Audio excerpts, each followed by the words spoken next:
এই দেখো মাখন জাল দিয়ে কিন্তু আমাদের ঘি তৈরি করা হচ্ছে। দেখো উপরে এই দেখো এখনো মাখন আছে, আর ওই সাইডে দেখো একটু একটু ঘি বেরিয়েছে, কিন্তু তেলের মতন বেরিয়েছে। হ্যাঁ, তেলের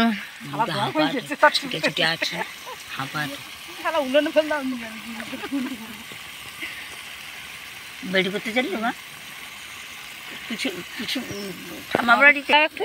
নাড়তে হবে, আস্তে করে একটু নাড়তে হবে। তুমি খোলো না চ্যানেল একটা। এই দেখো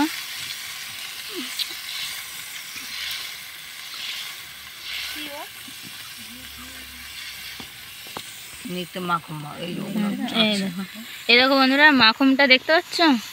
এই দেখো কি সুন্দর মাখন, দেখো ওই পাশে জালটা বেশি পাচ্ছে, ওই জন্য ঘুরিয়ে দিতে করি। ঘুরে ধরা যাবে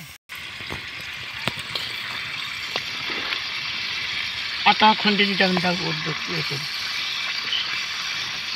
না কিছু একটা তুলবে কি।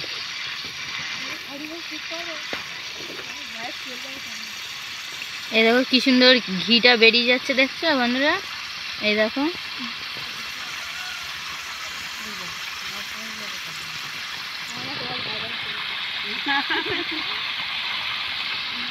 বৌমার কি সামনে দাঁড়িয়ে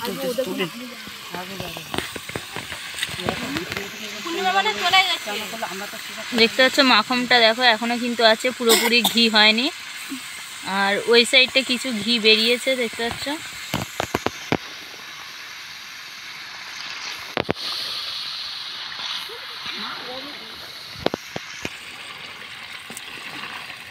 এই দেখো কতটা ঘি বেরিয়েছে, দেখতে পাচ্ছ? এইগুলো কিন্তু সব ঘি বেরোবে এখনো।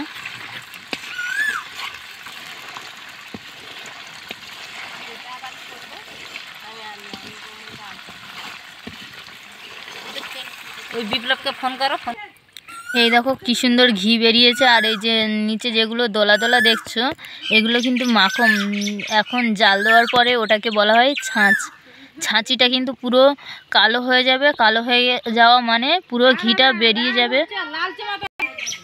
কালো কালো কিন্তু না, আমার ভুল বলা হয়েছে, ওটা লালচে মতো হয়ে যাবে।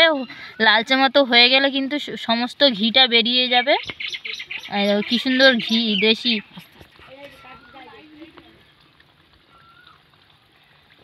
বাড়িতে মাখন তুলে সেই মাখনের ঘি খেতে কিন্তু খুবই সুস্বাদু লাগে।